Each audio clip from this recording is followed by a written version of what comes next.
climb on board, just watch your step. You have to step up. Okay. You'll be fording the North Platte River at Red Buttes. Everybody ready? I've been back and forth a time or two today, and I think it's okay. Of course, with this river, you just never know.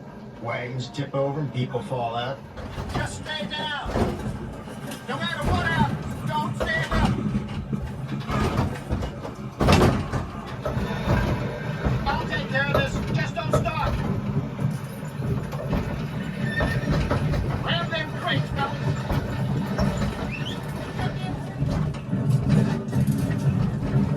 All right, everyone out of the wagon. Let's get back to the river to help those folks. Everybody out now. Getting ready to head out of Casper, Wyoming, and it's been, this is a kind of town that you can spend a lot of time exploring. It's a very beautiful town. They really embrace the historical trails. There's, the Mormon Trail, the California Trail, the Oregon Trail, the Pony Express. Checked out the Interpretive Center this morning. That was very cool. But I am trying to get on the road because today, after I get through a couple of the other kind of towns or kind of suburbs of Casper, then I'm going to be more off-road. They're roads, but they're going to be not main roads. They're going to be unpaved roads for a while. And there's not going to be a lot of towns, but it's going to be following the original path of the Oregon Trail pretty close. In fact, the first part of it is called the Oregon Trail Road, and it follows it pretty much exactly where it went. There are two ways to go out of Casper, and the main way is to take 220 right here. It's a paved 2-lane road, but we are going to take the original Oregon Trail route following the red dots this way. It's called Poison Spider Road, and that connects with the Oregon Trail Road that goes on down.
Driving through this part and probably hopefully some more parts on down the way, in a virtually untouched area where there's some telephone poles, the road, maybe some cattle guards, a few things like that. But other than that, going through the path that the pioneers went down, it's really, really interesting and just really thought-provoking, I guess is the best way to put it.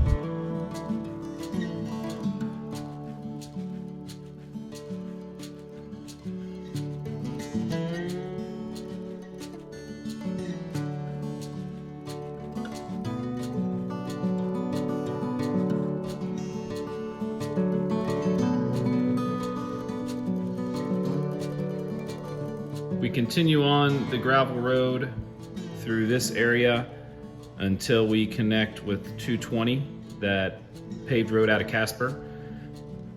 And Oregon Trail basically follows that. We see some cool landmarks like Independence Rock and Devil's Gate.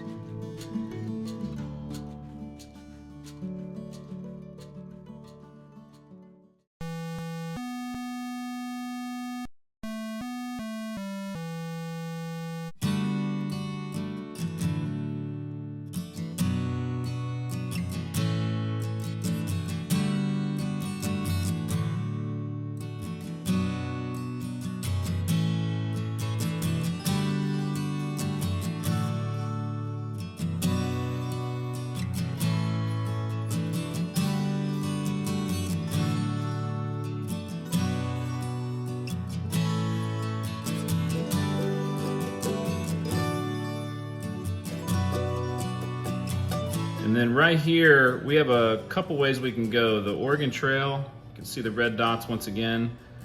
There's no road right here, although you could take this road. But what I'm gonna do, because it's a long day and I'm not sure if I might have enough time to get to the destination, I'm gonna go ahead and go down here because I do want to check out this area and see what these towns or little areas are before heading back up and connecting with the Oregon Trail right here. As we head west on 287, there's a ghost town right here, and then we just kind of follow it on over to Sweetwater Station.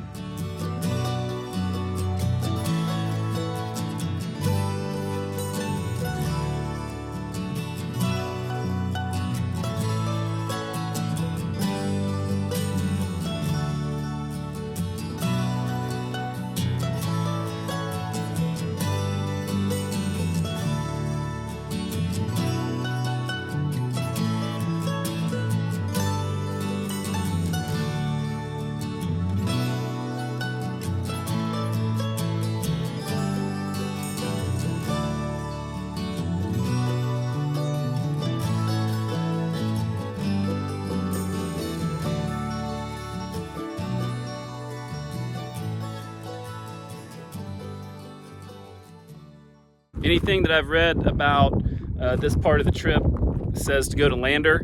So I think if you're, you know, want to stay on the main road, go to Lander. You can stay the night there, and it's, you know, like I said, it's probably 30-40 minutes away.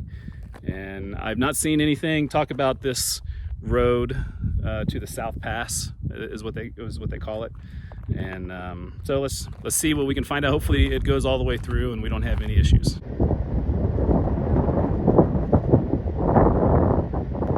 Which is called Hudson Atlantic City Road.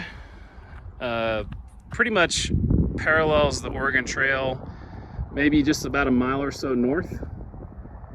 There is nothing except for gravel and dirt road. Let's check it out.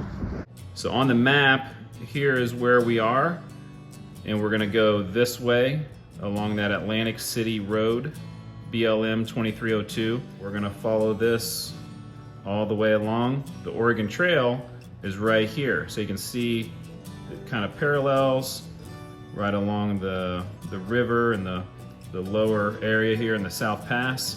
And we're gonna take that as far as we can. Hopefully we can get all the way through. And then there are some ghost towns right here that we're gonna end that part of the trip at.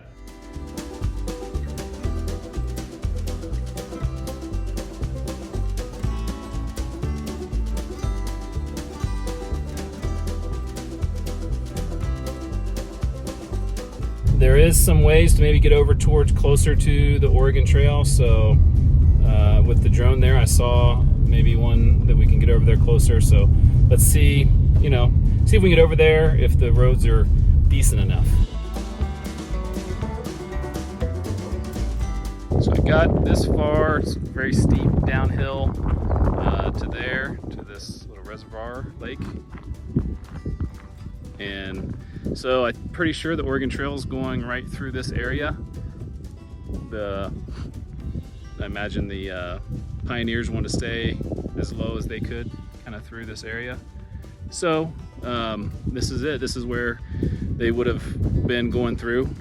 And so we'll keep heading west, trying to find our way through and follow as close as we can.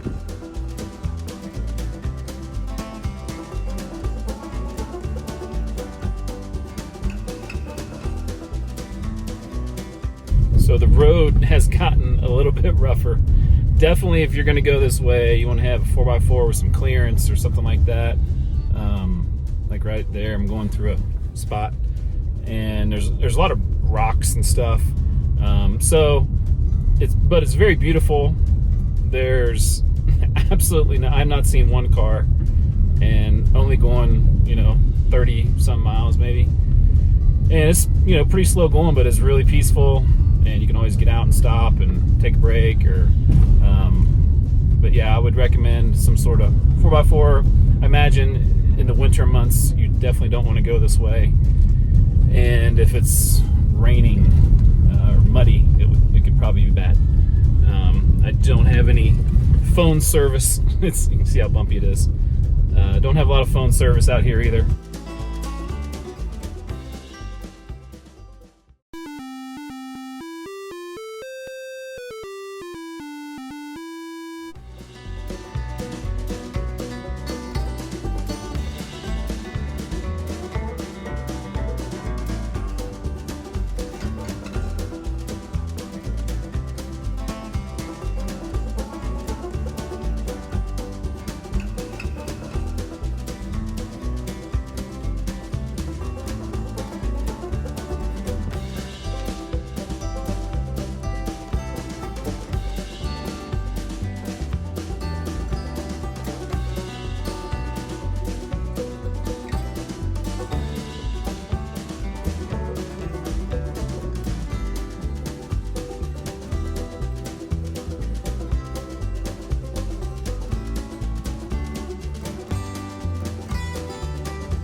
Those ghost towns that I just went through, I did a lot more filming and discussing them, and I'll be doing a video with all them in a few weeks. So after I post this, then I'll do some ghost town videos again like I have done in the past.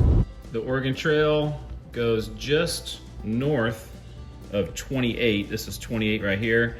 And this is the original Oregon Trail, but hard to figure out how to get over there. So we're just gonna kind of go parallel. We're really close to it. Down through here, make a little stop in a couple towns, and then continue on. Basically, it's right on the Oregon Trail after you get past Farson.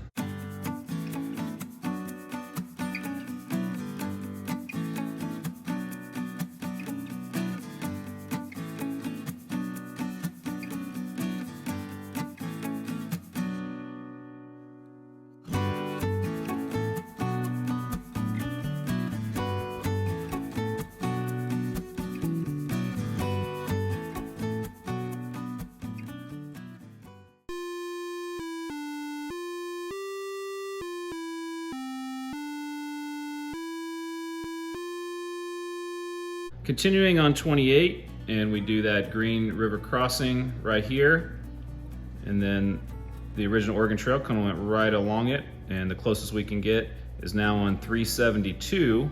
The original Oregon Trail goes this way, and it's very hard to see if that is a path at this late in the evening, if that's worth doing. Probably not. So we're gonna go on down. We got to kind of go down here, so you can't go through anywhere and drive through anywhere here. I guess we could go here, but I want to go down because there's a couple towns off the map here, and then back on basically Interstate 80, but also Highway 30. So 30 and 80 is now we're heading into Granger, and then we're back on the Oregon Trail. So the Oregon Trail connects right here at Granger.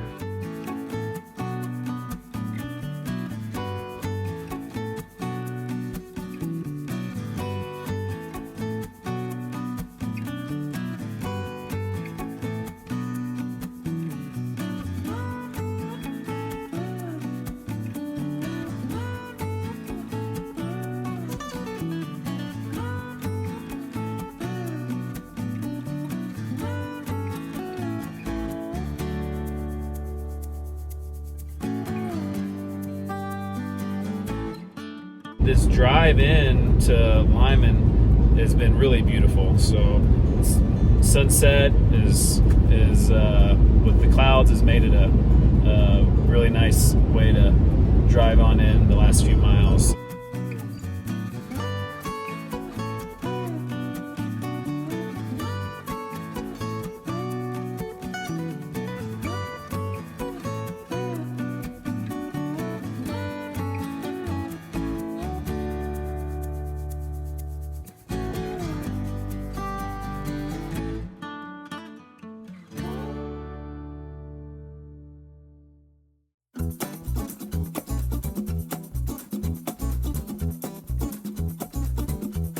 we head out of Lyman, we're gonna go this direction, check out Fort Bridger, and from Fort Bridger, we're gonna go back, and the Oregon Trail basically goes this way, and we're gonna go on 412, heading up north.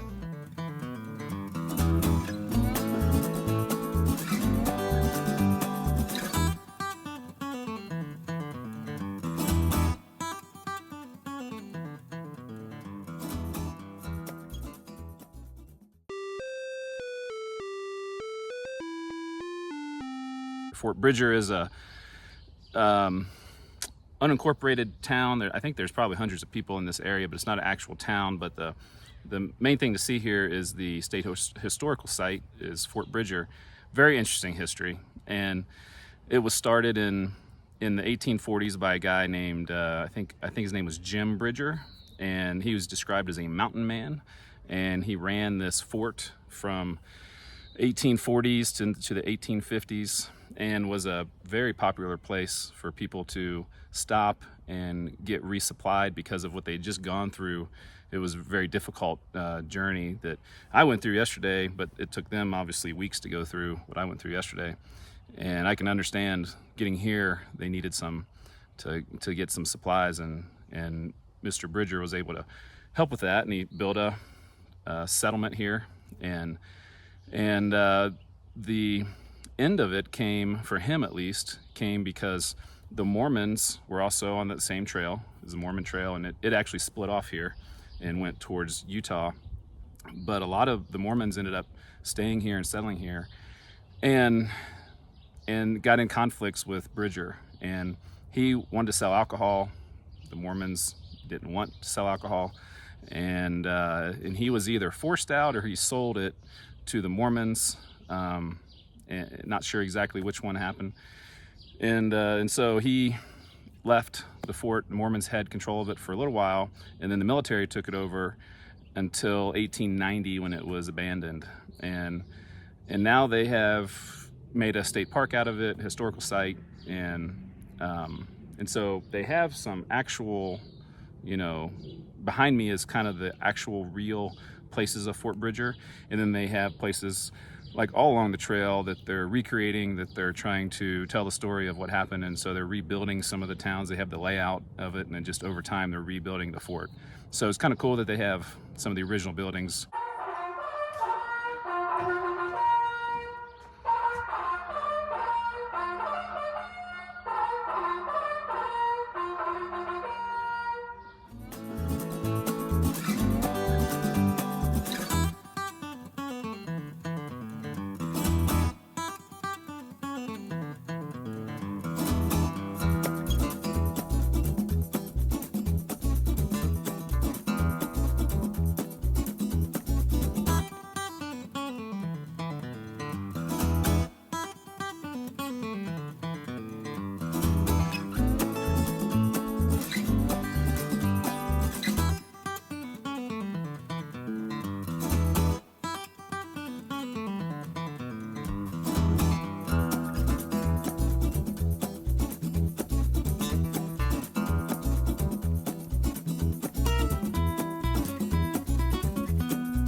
Once again, we get to a point at the Oregon Trail where it goes in a direction that we just simply cannot drive through.